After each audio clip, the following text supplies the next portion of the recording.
هسه بجايين بتتباكوا وتتكوركوا منو الفكوا في 5 أجزاء. فلنفترض انه الجيش فك الطلقه الاولى، ليه ما يفكوا؟ ليه ما يفكوا؟ هو متمرده وهو جاهله وهو جايه داير تغير بنيه الدوله السودانيه كلها رواعيه.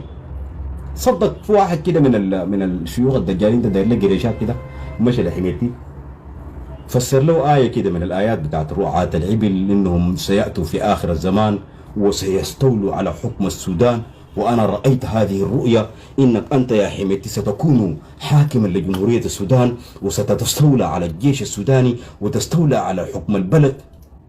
غشاو شال منه قريشات كده شال منه بسم الله ما زول جاهل أمي. طوالي صاحبك ده صوتك قال إنه لازم أنا أبقى الرئيس. وضرب الله مثلا قرية كانت آمنة مطمئنة يأتيها رزقها رغدا من كل مكان فكفرت بأنعم الله فأذاقها الله لباس الجوع والخوف بما كانوا يصنعون. شوف النعمة اللي كنت فيها، شوف الحراسات، الاستقبال، التحية العسكرية، السجادة الحمراء، نائب أول رئيس المجلس السيادي، سعادة الفريق أول. وصاحبك خلاص ما صدق قال لا لا ده كله بسيط يا زول، أنا عندي الدنيا دي كلها وعندي جبل عامر وعندي وعندي وعندي وعندي، لازم نعتقل البرهان ده ولازم نزيح الجيش جيل، نحن نبقى بديل للجيش ونبقى نحن قائد قيادة الجيش ونجيب الناس حمودوك ديل هم يحكموا البلد. غشوا بالطريقة ده ومشي وراح فيها الآن. راح فيها الآن صورة وين هو ذاك والله ما صحته قبل شوية، بس صورة عبد الرحيم دقلو قبل أيام اللي كان جايبينه بقى زي الدكين زايد. والله العظيم أصدق مقولة قالوه الدعامة في أغانيهم وفي رقصاتهم الشعبية. مرات واحد أغانيهم ده رغم إنه مختلف معهم لكن جميلة والله. زايلة ونعيمك زايل، دي أصدق عبارة وأصدق قول قالوه الدعامة في أغانيهم. زايلة ونعيمك زايل، يعني انتوا جيتوا دخلتوا الحرب ده وولعتوا واشعلتوا نيران الدنيا دي كلها، لا لميتوا في الحكم اللي انتوا كنتوا فيها، لا حتلموا فيها تاني ليوم القيامة، لا حتلموا فيها تاني. هسه جارين بكل ما يملكوا مفاوضات، جارين يطلبوا النجدة من الدول، جارين يجوا يطلبوا المعونة من الاسم ده، جارين يجوا، لكن ما بتلقوها تاني. العمر ده فرصة مرة واحدة في الحياة، ضاعت خلاص، مشت معاك بتمشي معاك للنهاية، لكن ما في مرتين. انتوا براكم دقستوا، براكم خنتوا، براكم طمعتوا، براكم لا من حقك طبعا. اصلا هسه في زول بيجي يقول لك والله يا اخي ايوه من حقك تحكم السودان، من حقك يكون عندك طموحات، من حقك يكون، لكن ما بالطريقة بتاعت الخيانة والغدر، ما بالطريقة بتاعت الخيانة والغدر، ولا بالطريقة بتاعت الطريقة اللي دخل به حميتي واخوانه واهله. ما في قبيلة بتحكم دولة، ما في ميليشيا بتحكم دولة. قالوا لكم في ميدان الاعتصام، قالوا لكم الثوار، قالوا لكم حتفوا ضدكم، ما في ميليشيا بتحكم دولة. انتم مصدقين انكم دايرين تيجي تحكموا الدولة؟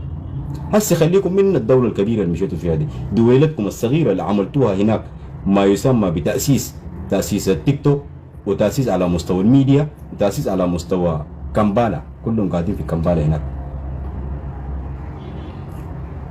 اليوم اللي أعلنوا فيه الحكومة بعد حكومة ما يسمى بتأسيس، بعد يومين طلع أحمد كسلة والظافر عبد المنعم الربيع وما عارف ليك وكل الناس دي، هذا جوازاتنا ودي جوازاتنا حتطلع عليكم بكره وخلاص، والمكانات وصلت شنو ما عارف ليك وكل الإجراءات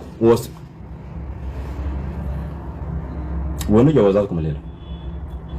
برهان ده لما امبارح طلع في قرار وقال ما يحرم اي مواطن سوداني من الجواز، طلعوا كلهم ينططوا ويفرحوا فرحانين معكم. ما قلت عندكم جوازاتكم انتم كحكومه تاسيس، وين جوازاتكم بتاعت حكومه تاسيس؟ وينو جوازاتكم اللي قلتوا تعملوه؟ وينو السجل المدني اللي قلتوا تعملوه؟ وينو البطاقات القوميه اللي قلتوا تعملوه؟ وين الكهرباء؟ وين المويه؟ وين الصحه؟ وين التعليم؟ وين الاتصالات؟ وين الطرق؟ وين النياله دي بقت ما امنه. النياله دي الان بقى فيها شفشافه، لا عندهم مرتبات، بقى لا عندهم اسمه ده جرحى مقاطيع ملقطين كرعينهم مقطعه قاعدين في ما عندهم حاجه ياكلوه ولا يشربوه. بدأوا يمشي يشفشفوا منه التجار، يمشي يختطفوا المواطنين، يطالبوا بهم بفدية مالية عشان يدفعوا لهم مقابل انهم يفكوه. ده اذا كان على مستوى نيالة ما يسمى بأعاصمة حكومة تأسيس. الربيع ده ما طلع لكم قال لكم ما في حاجة اسمه تأسيس، ما تغشونا بحاجة اسمها تأسيس، وما تقولوا لنا انه في حاجة اسمها تأسيس. تأسيسكم ده على مستوى النت، تأسيسكم ده على مستوى الوسائط، تأسيسكم ده على مستوى وسائط بتاعت الميديا. على أرض الواقع ما في حاجة بسموها حكومة. وأنا أقول لكم بميل ألفم، بميل ألفم،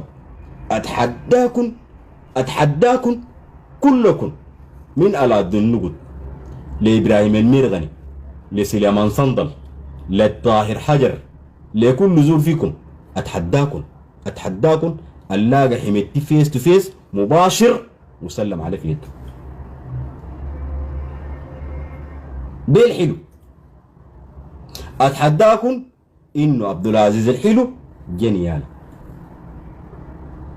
اتحداكم انه المؤتمر اللي اتعمل في نيروبي، مش نيروبي، في بيسموه شنو، في كامبالا عاصمة يوغندا، اللي اتعمل في كامبالا عاصمة يوغندا، اللي اعلنتوا فوقه ما يسمى بحكومة تأسيس وعملتوا فيها غاحة كده وصورتوه على اساس انه ده نيال.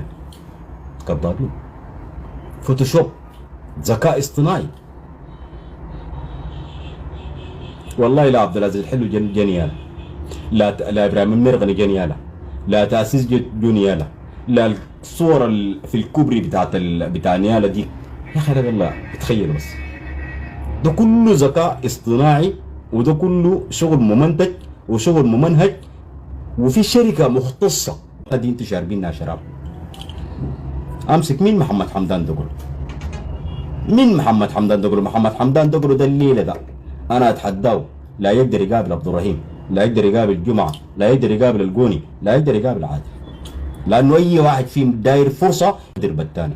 وانتوا في نفسكم مقدرين بعض، في نفسكم بتقدروا في بعض، في ولد عمومتكم بتقدروا في بعض. ان عمكم موسى هلال لما جابوكم من حرس الحدود من غابه حماده وحشدوكم ودخلوكم، جيتوا رجعتوا غدرتوا بعمر البشير اللي جيتوا وقفتوا قدامه كنتوا بتهللوا وتكبروا، والبشير كان بيطلب منكم وقال لكم دايرين لنا استنفار تجيبوا لنا 5 تمرد. من شدة ما انتم في فلاحتكم، ومن شدة ما انكم مشيتوا جبتوا 6000 بدل 5000. في النهاية رجعتوا غدرتوا بالبشير، جيتوا رجعتوا غدرتوا بالقوات المسلحة، مؤسسة القوات المسلحة ذاته جيتوا غدرتوا بيهم. رجعتوا جيتوا غدرتوا بحمدوه وقول الحرية والتغيير اللي اتفقتوا معاهم انكم تشعلوا بعض، هم يبقوا لكم جناح سياسي وانكم انتوا تبقوا جناح عسكري وتبقوا انتوا بديل للجيش وتيجي تحكموا البلد. ده المخطط كان، ده المخطط كان.